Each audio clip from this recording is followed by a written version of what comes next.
যদি সুগেন্দু মনে করে রংপুর নিয়ে যাবে, আমরা তো বলে দেব তোমার ক্যালকাটা নিয়ে যাব। তুমি কি মনে করেছো?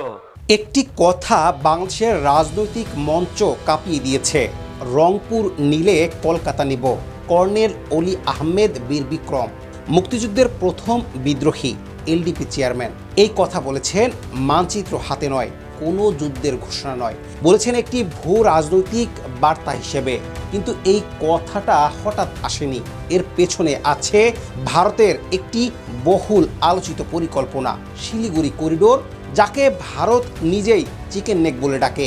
সেটার প্রস্থ বাড়াতে হলে একটাই পথ, রংপুর বিভাগ। আর সেই রংপুর বিভাগই এখন ভারতের সামরিক কৌশল প্রণেতাদের মানচিত্রের লাল বৃত্তে চিহ্নিত। আজকের ভিডিওতে আপনি জানবেন চিকেন নেক আসলে কি এবং কেন এটি ভারতের সবচেয়ে দুর্বলতা।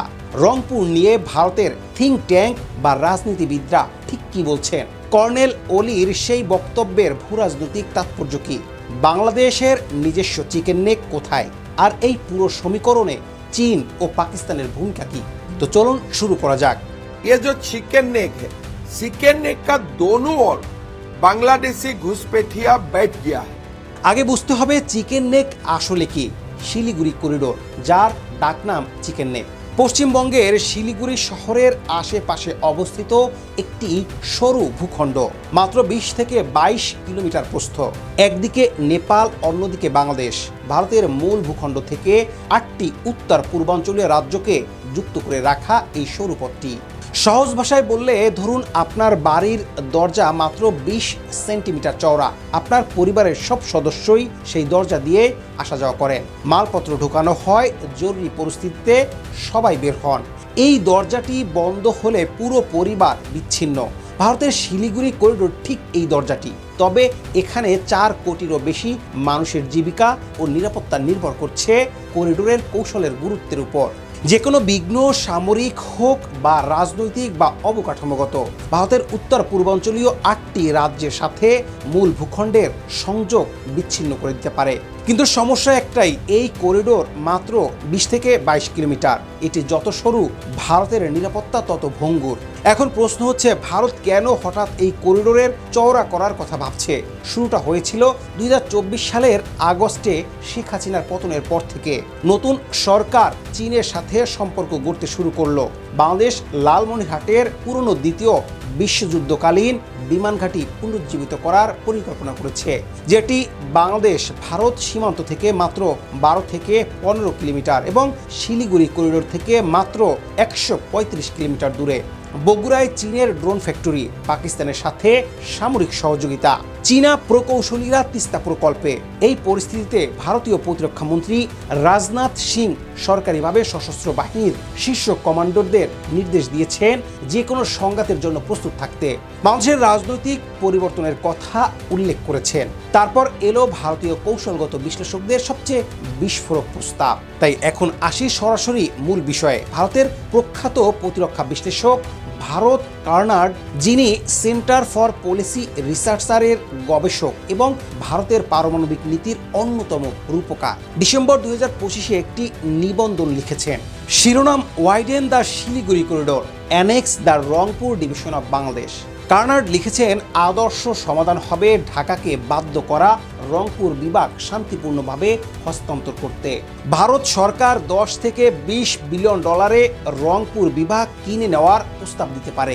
এতে বাংলাদেশের 104 বিলিয়ন ডলারের ঋণের সমস্যাও অনেকটা মিটে যাবে। আর্মির রিকগনিশন, এটা শুধু এক বিশ্লেষকের মতামত নয়। আসামের মুখ্যমন্ত্রী হিমন্ত বিশ্ব শর্মা মে 2025 সরাসরি ঘোষণা দিলেন, বাংলাদেশের নিজস্ব দুটি চিকেন নেক আছে। প্রথমটি হলো 80 কিলোমিটারের উত্তর বাংলাদেশ করিডোর, দক্ষিণ দিনাজপুর থেকে দক্ষিণ পশ্চিম গারো পাহাড় পর্যন্ত। এটি বিঘ্নিত হলে সমগ্র রংপুর বিভাগ বাংলাদেশ থেকে বিচ্ছিন্ন হয়ে যাবে। এক বিশ্লেষণে স্পষ্ট লেখা আছে, রংপুর চিকেন নেক এলাকা 16,185 কিলোমিটার, যা বাংলাদেশের মোট আয়তনের 10.9%। এই এলাকা 3 দিক থেকে 320 থেকে 330 ডিগ্রি ভারত দিয়ে ঘেরা। সংখ্যাটা বুঝুন, রংপুর বিভাগের সবচেয়ে সরু জায়গাটি মাত্র 10 থেকে 15 কিলোমিটার। ভারতের চিকেন নেক 20 থেকে 22 কিলোমিটার, অর্থাৎ বাংলাদেশের রংপুরের চিকেন নেক ভারতের চেয়েও সরু। এটা শুধু কাগজের পরিকল্পনা নয়, মাটিতেও ঘটেছে। ভারত সম্প্রতি 3টি নতুন সামরিক ঘাঁটি স্থাপন করেছে বাংলাদেশের সীমান্তের কাছে। আসামের ধুবড়ীতে লাচির বরফুকান মিলিটারি স্টেশন, বিহারের কিশনগঞ্জে এবং পশ্চিমবঙ্গের চোপড়ায় ফরওয়ার্ড বেস। এই মোতায়েন সরকারিভাবে শিলিগুড়ি করিডোরের প্রতিরক্ষা শক্তিশালী করার জন্য ব্যাখ্যা করা হয়েছে।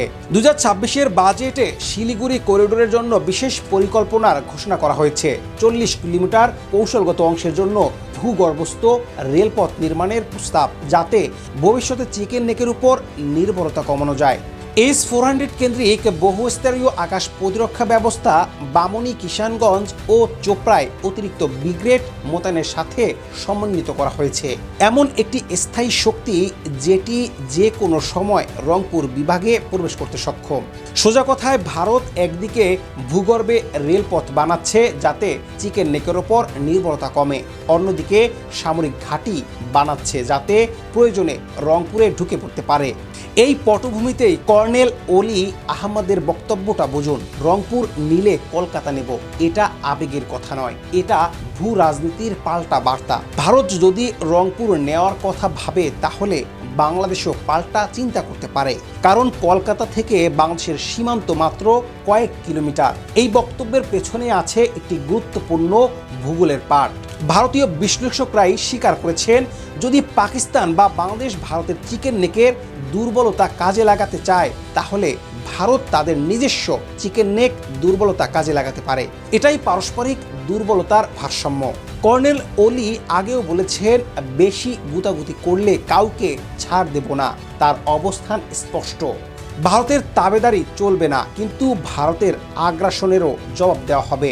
কর্নেল অলি একজন মুক্তিযোদ্ধা, যিনি 1971 সালে সর্বপ্রথম পাকিস্তানের বিরুদ্ধে বিদ্রোহ করেছিলেন। তিনি ভালো করেই জানেন ভূগোল মিথ্যা বলে না। এখন বাংলাদেশ কোথায় দাঁড়িয়ে? ভারতের একজন সিনিয়র বিমান কর্মকর্তা সরাসরি লিখেছেন, ভবিষ্যতে ভারতের উচিত হবে চিকেন নেক করিডোরটি প্রশস্ত করার জন্য সব বিষয় বিবেচনা করে পরিকল্পনা করা। এটি ব্যক্তিগত মতামত হলেও ভারতীয় কৌশলগত ভাবনার একটি অংশ। বাংলাদেশের হাতে আছে দুটো পথ। প্রথম পথ, চীন পাকিস্তানের সাথে সামরিক সম্পর্ক এত গভীর করা যাতে ভারত ভয় পায় শক্তি হস্তক্ষেপ করতে। কিন্তু এই পথে একটি বড় ঝুঁকি আছে, এতে ভারতের কাছে বাংলাদেশকে আক্রমণের ন্যায্যতা মিলে যাবে। দ্বিতীয় পথ, সমঝোতার পথ। ভারত চায় নিশ্চয়তা যে বাংলাদেশ চীনের সামরিক ঘাঁটি হবে না, সেটা কূটনৈতিকভাবে নিশ্চিত করা। বিনিময়ে তিস্তা পানি, বাণিজ্য সুবিধা এবং সীমান্ত হত্যা বন্ধ। কর্নাড নিজেই বলেছেন, বিকল্প হিসেবে বাংলাদেশ একটি পরম ও বলবৎযোগ্য গ্যারান্টি দিতে পারে, এই মর্মে যে সে কোনো অবস্থাতেই চীন বা পাকিস্তানের সাথে কৌশলগত সখ্য গড়বে না বা তাদের সাথে সামরিক সহযোগিতা করবে না। সর্বশেষ প্রশ্ন তাহলে সামনে কি হবে? রংপুর বিভাগ বাংলাদেশের অংশ ছিল, আছে এবং থাকবে। এটা আন্তর্জাতিক আইনে সুনির্দিষ্ট। ভারত সরাসরি সামরিক পদক্ষেপ নিতে পারে না, কারণ তার মূল্য হবে বিশাল। আন্তর্জাতিক সম্প্রদায়ের প্রতিক্রিয়া হবে তীব্র, কিন্তু চাপ বাড়তে থাকবে। ভারতের নতুন সামরিক ঘাঁটি, ভূগর্ভস্থ রেলপথ, S-400 মোতায়েন, এগুলো শুধু প্রতিরক্ষার চিহ্ন নয়, এগুলো ভবিষ্যতের বিকল্পগুলো খোলা রাখার প্রস্তুতি। কর্নেল অলি যখন বলেন রংপুর নিলে কলকাতা নেব, তখন তিনি আসলে একটাই কথা বলছেন, বাংলাদেশ দুর্বল নয়, বাংলাদেশের ভূগোল শক্তি, পাল্টা আঘাতের সক্ষমতা বাংলাদেশের আছে। মানচিত্রে যখন একটা দেশ অন্য দেশের ঘাড়ের উপর নিঃশ্বাস ফেলে, তখন প্রশ্নটা হয়েই যায়, কে আগে থেকে প্রস্তুত আর কে হোঁচট খেয়ে বুঝলো? বাংলাদেশ কি প্রস্তুত? এটাই এখন দেখার বিষয়।